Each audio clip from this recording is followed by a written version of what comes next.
we're bringing you all you need to succeed in the real estate business. It's Spilling the LTea, brought to you by Lawyers Title, telling you what it's really like to work in real estate.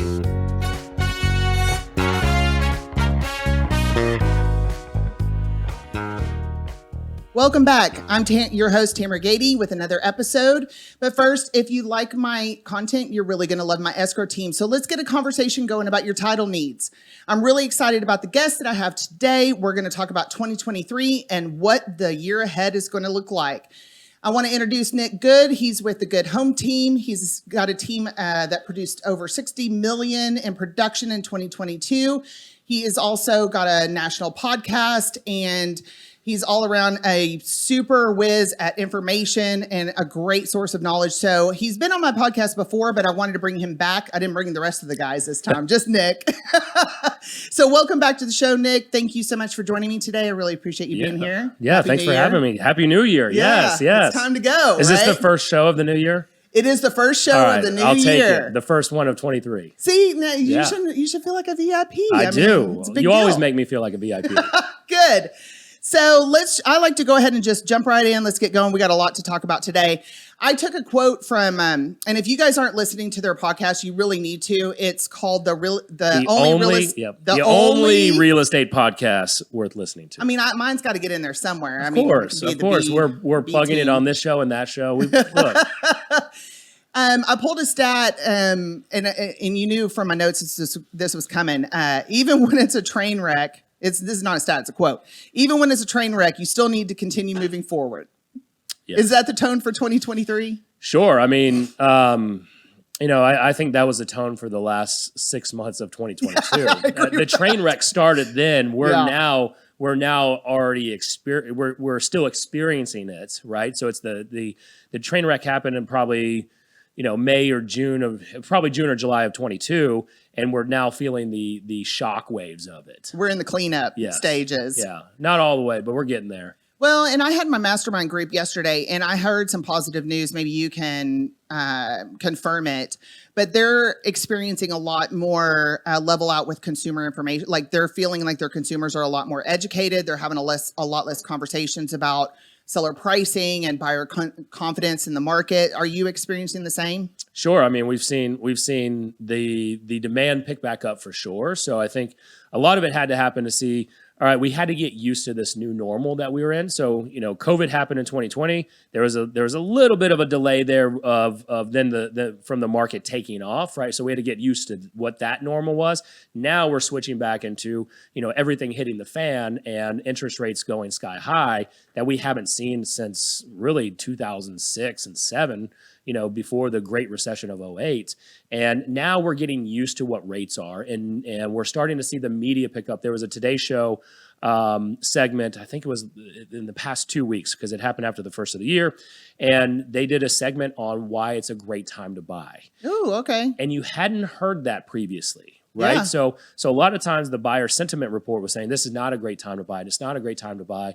And rarely have I ever seen that report ever say it's a good time to buy, first off. All but what we're seeing here in the Dallas-Fort Worth area, and we're really doing a better job of educating even all the real estate community here locally is, finding ways to get the interest rate lower, but showing the good news of saying, look, the last 2 years, in order to buy a home, you had to go over asking price. Mm-hmm. You had to go over what the appraised value was going to be. So not only did you have your down payment, then you had to go above and beyond that to bring cash at closing to match the difference between that appraisal price and your sales price. And that didn't go to your equity. Correct. And now what we're seeing is in Dallas-Fort Worth, the stats for pre-owned sales is that the average homeowner is coming off of their list of sales price by 7%. I was thinking it was between 5 and 10. Yeah, 7%. So right now you can come in and say, look, we can negotiate. We can get you closing costs. We can get you a home warranty. And with those closing costs, we're going to go back to the lender and use those funds to do an interest rate buy down so that we can get you a lower than advertised rate right now. And then in the next 2 to 3 years, the goal is to refinance you because our expectations and the industry's expectations is that the interest rates are going to come back down. Probably, somewhere in the mid fives. Yeah. And then in the next 24 months, hopefully we never see the high 2s and 3% ever again. That wasn't good for us and good for the economy, but it's probably going to come back down to somewhere in the 5s. And so what is that going to do for our industry? It's going to create a mini refinance boom. So our lenders who have been struggling the past 6 months and probably will struggle the first half of 23, they'll start to pick it back up, and we'll start to see, more of a leveling off. I think there's one thing that's interesting about you, Matt and Brian, because I listen to your podcast, and I don't think it matters what kind of market we've been in since I've been listening to the podcast.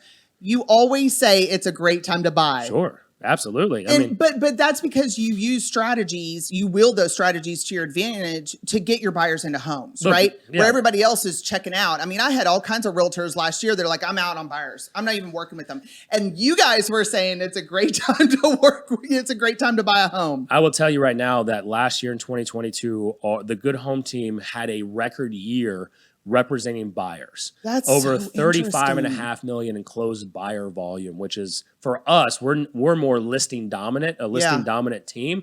And so for us, that was a record number. And I will always tell people, I'm not one of those realtors that say you should always buy or sell. I'm going to always say it's a great time to buy or it's a great time to sell, dependent on the situation that you're in. So if you're renting right now, it's an amazing time to buy.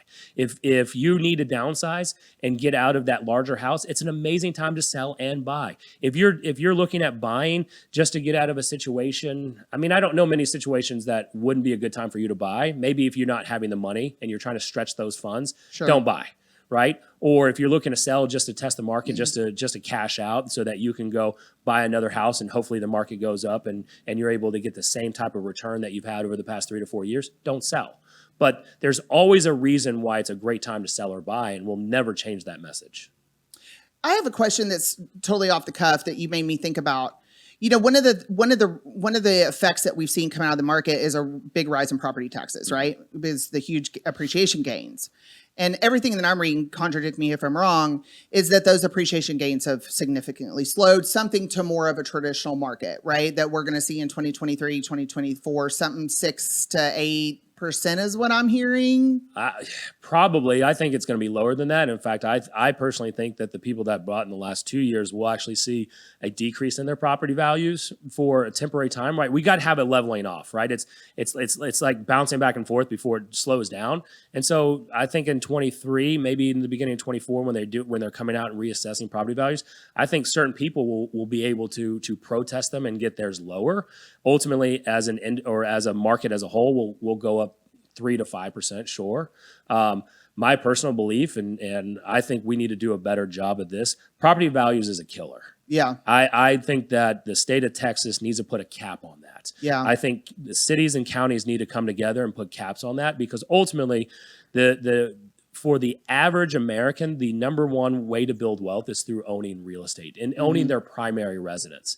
And so we have to get back into stop thinking that I can't buy, not only because housing's too expensive, but then you've got maintenance, then you've got insurance. Our insurance costs right now are going through the roof. Yes, they are. And then we've got property taxes. So when you hit it with that trifecta of housing costs is high, interest rates are high, insurance rates are high, then property taxes are through the roof. Like, if you're a first-time home buyer, or maybe someone who is looking at retiring, like, why would you want to go and make any type of real estate transactional move? It's going to scare you. So we need to do a better job as an industry to get with our politicians and figure out how to put caps on it.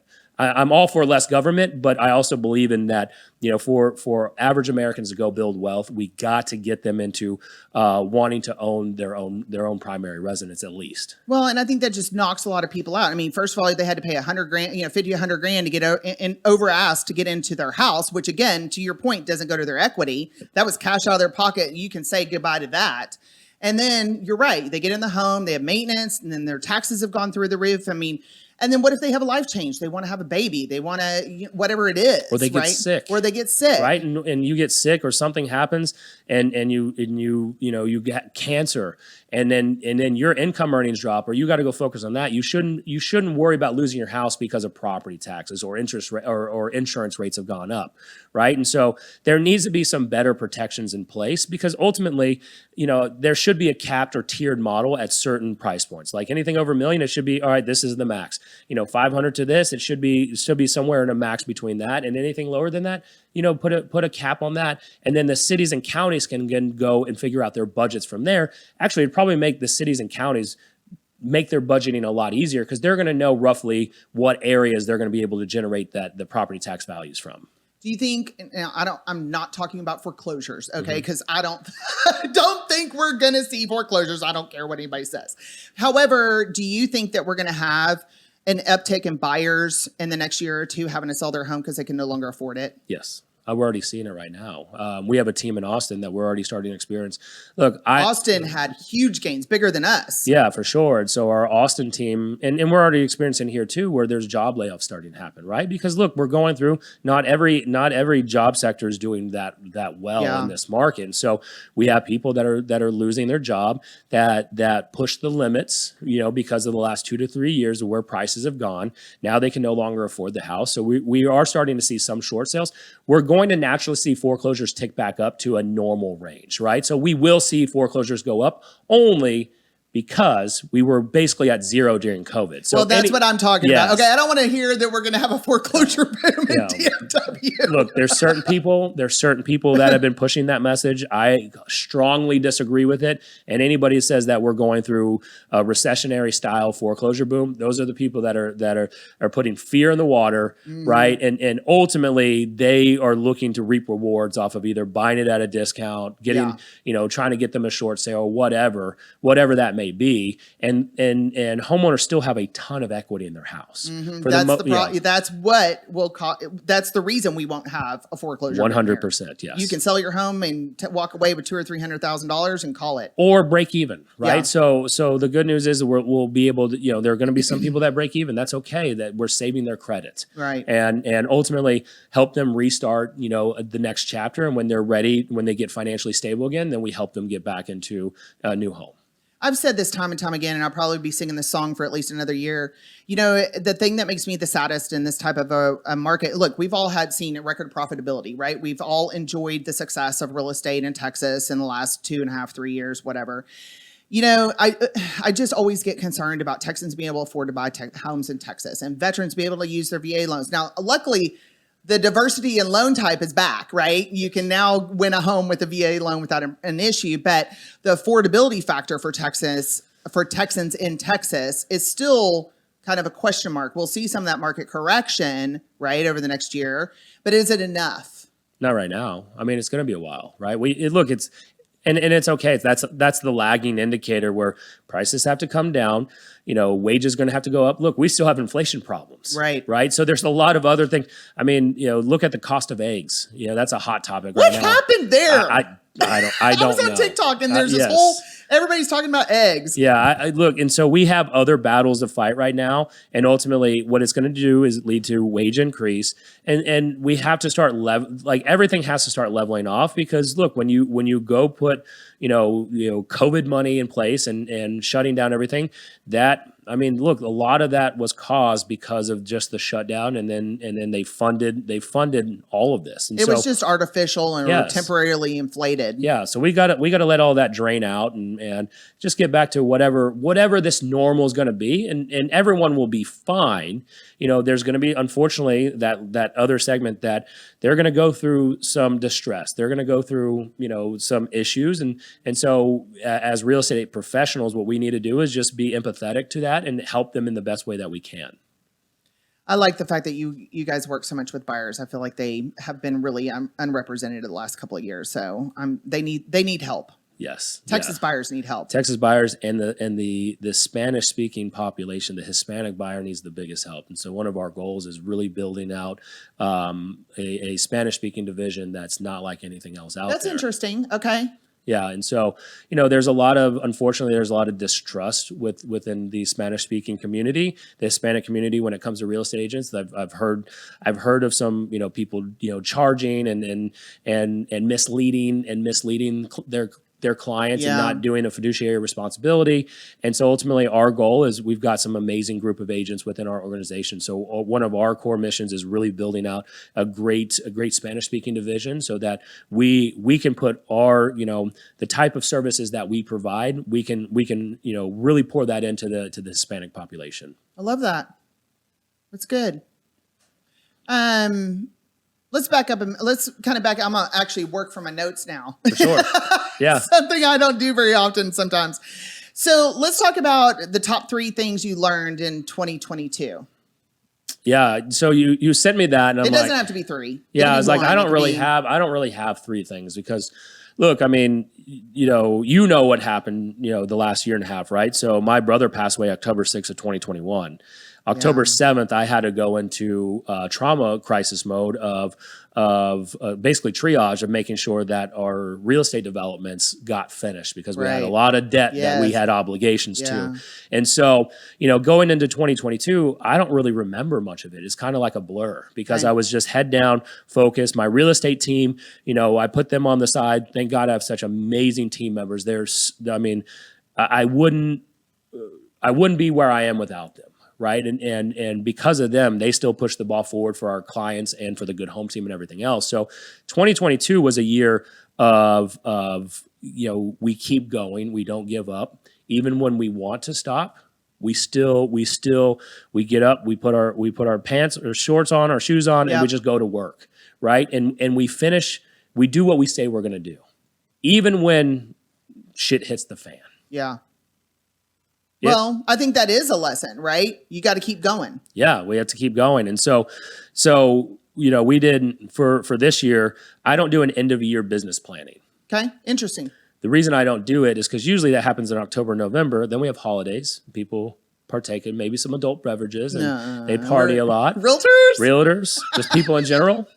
Family comes in town. It can be stressful at times. And so I don't like end of year business planning because people forget their goals. Yeah. Right. They get all motivated and then all this happens and then the new year starts and they're like, oh, I forgot what the goal I set. Right. And so we do a beginning of the year blast off. And so we just had our blast off and our CEO and founder of eXp Realty, Glenn Sanford, jumped on, came and spent 30 minutes with our team on our sales team meeting 2 weeks ago. And he said something that really solidifies the message of what 22 was of keep going is like, the small promises equals big rewards. Mm-hmm. And so you need to keep the small promises that you make to yourself and to your clients in order to reap the big reward. So the small promises of staying true to your lead generation every single day, even when things aren't going your way, right? Even when you don't have as many clients or maybe deals fall apart and you may be a little bit financially strapped and you want to give up. It's the small promises that you made and the commitments that you made to your business, maybe to your family, to your kids, to yourself, that you don't break those promises.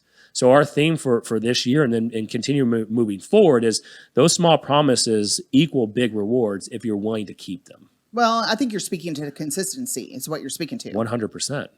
And we're having a lot of conversations about that, Okay, let me ask you this. What are the basics of lead generation today? For us, I'll use us because I use a lot of older school techniques with some modern approaches mixed in. And so the older techniques is we believe that we should be making 300 calls a day. 300 calls 300 a day. calls a day because number one, a lot of, especially in the real estate industry, a lot of agents build their business just off their sphere, right? And sphere referrals. So people that know, like, trust, and love them. And that should only be a pillar of their business. Because during these times in the last couple of months, what we've found is that when the market starts to shift, their database typically doesn't generate as much business as it did before. And if that's the only pillar that you're generating your income off of, then you're in trouble because if that dries up or slows down, who does it affect? It affects you as a business owner. And so what we believe in is one, providing great service and staying in constant contact with our sphere data and database, but adding new people to that. So 300 dials a day, you're going to average about a 10% contact rate. Even in today's times when people don't answer their phone, we have hovered around a 10% contact rate. Okay. So that means you're talking to 30 people a day roughly. Let's just say you only work 5 days a week. You don't work on Saturdays or Sundays, or you take 2 days off, throughout the week. That's 150 people that you come in contact with. From that, you're going to funnel that down out of 150 a week. You're going to set probably 2 to 5 appointments from that, depending on the lead sources that you're generating. And so out of the 2 to 5 appointments that you're setting, you're probably going to run about 50% of those appointments. Because look, people say yes to meeting, and then what do? They ghost you. They ghost you. Yep, yeah. or they cancel. Yeah. And so you're going to run maybe 1, 2 to 3 a week. And out of that, if you're if you're a good people person, you ask the right questions, they believe that you're going to be able to help them and whatever their needs are, you're going to probably sign 50% of those clients. So if you're only setting 1 a week, then you're in trouble. If you're setting 3 to 5, then ultimately you're going to be signing 1 to 3 clients a week. And then from that, you've got the rest that fall into your nurture, your follow-ups.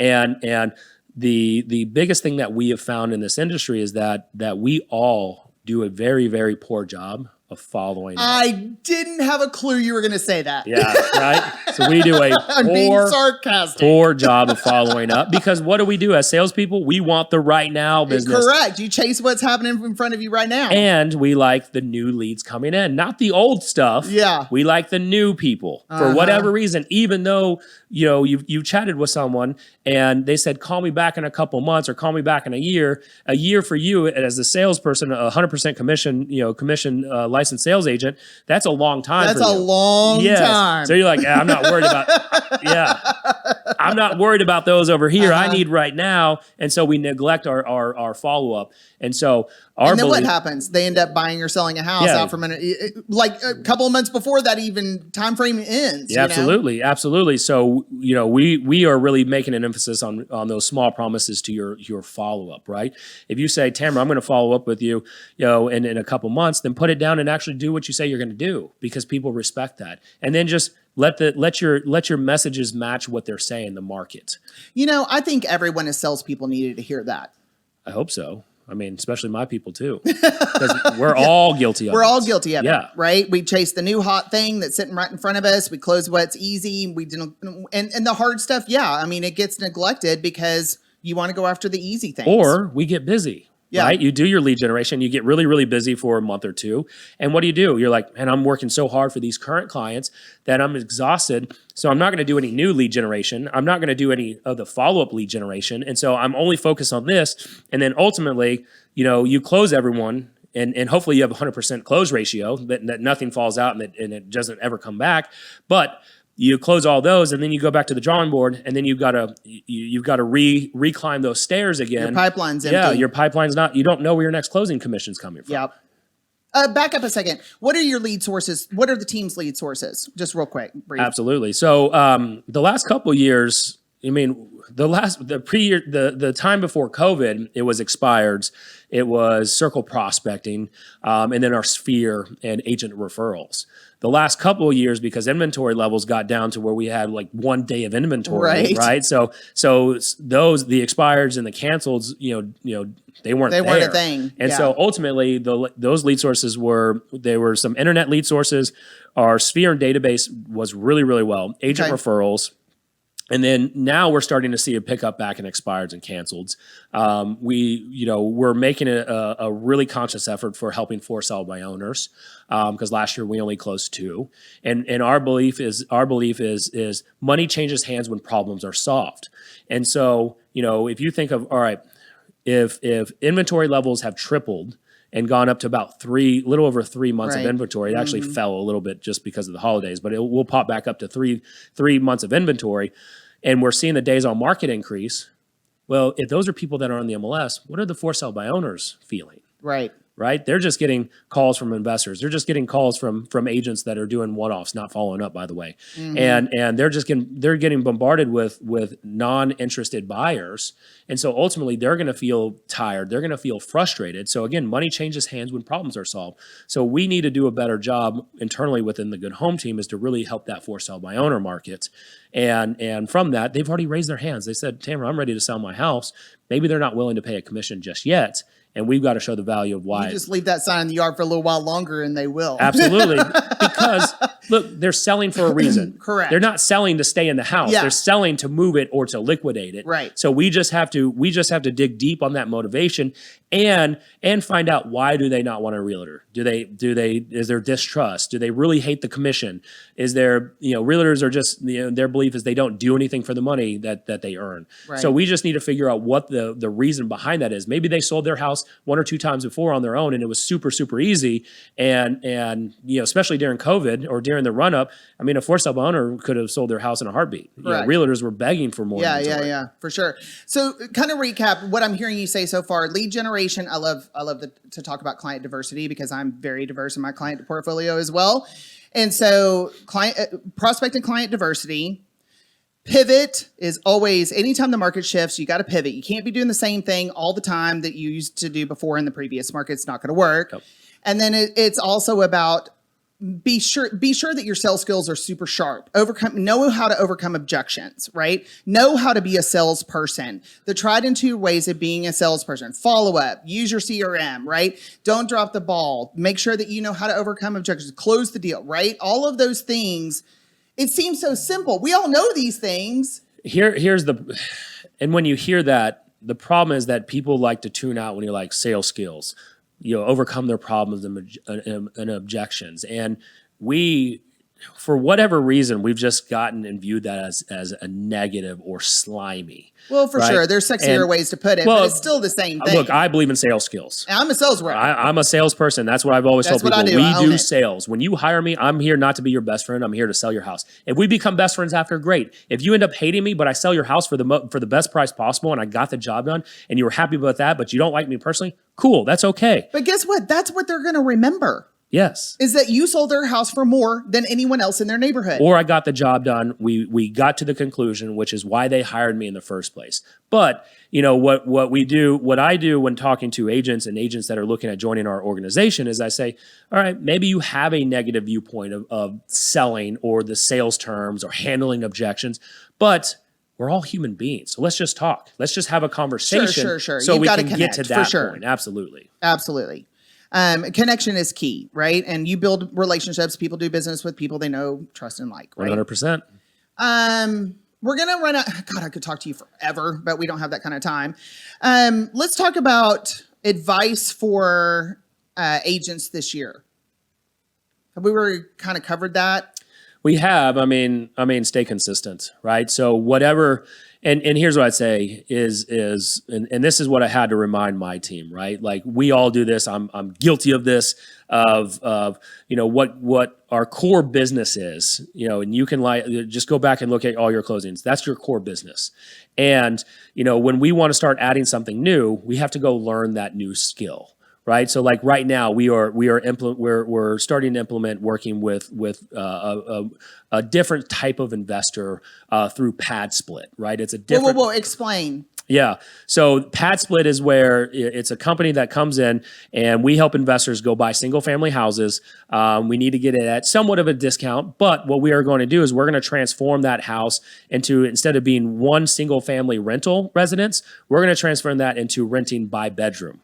Right. And so what it's going to do is it's actually going to increase the ROI for your investor client. And so one, we need to go and analyze what areas are the best are the best for this type of investment vehicle. Right. So the type of area, the type of demographic, and the type of investor that wants to hold this in their portfolio. And what we have to do is we have to train our agents on what to look for, because when you acquire the property, acquisition, like anything, is key. So it's what the acquisition cost is going to be. Sure. But then you also there's going to be added rehab costs in there to transform it into, you get rid of all common areas, you turn everything into bedrooms. Like you can turn a 3-bedroom, 2-bath, 2-car garage into 6 or 7 bedrooms that you're going to rent out. So these are like standalone areas within the house. Yeah, so they're just bedroom, bedrooms. bathroom, you just kitchenette or something. Yeah, there's a kitchen. There's no dishwasher. There's no maybe you keep a little eat-in area, but typically you just the resident's going to eat in their room. And so the rental rates it's rented weekly, but it's a 30-day stay minimum. And so ultimately, what we have to do from an agent is not to go down that point, because again, we could do a whole nother show on this. I think we might might need to because I'm interested in hearing more about this. Yeah, I'll definitely be one of my investor clients on this because it increases the ROI big time. But for our agents, that sounds great because they want to work with more investors. We can, having a great consistent lead flow of investors that are buying properties for cash. It's great for our agents from an income perspective. But they have to then go learn what they're analyzing. They have to go learn what's the right buy box criteria for that investor. Yeah. And so when you start to go learn something new, what happens to your current book of business, right? It starts to drop because you neglect it. And so ultimately what we tell people is, especially for this year, is don't neglect what your core book of business is. Stay very, very consistent with it. And then in the off time, because look, we all have off time. Don't tell me you're working 24/7 in the business, right? You slowly start to add that skill set in. You learn it inside and out. That way you can talk about it. Then you start to analyze properties, right? So you start to analyze properties like, okay, we can walk into this one.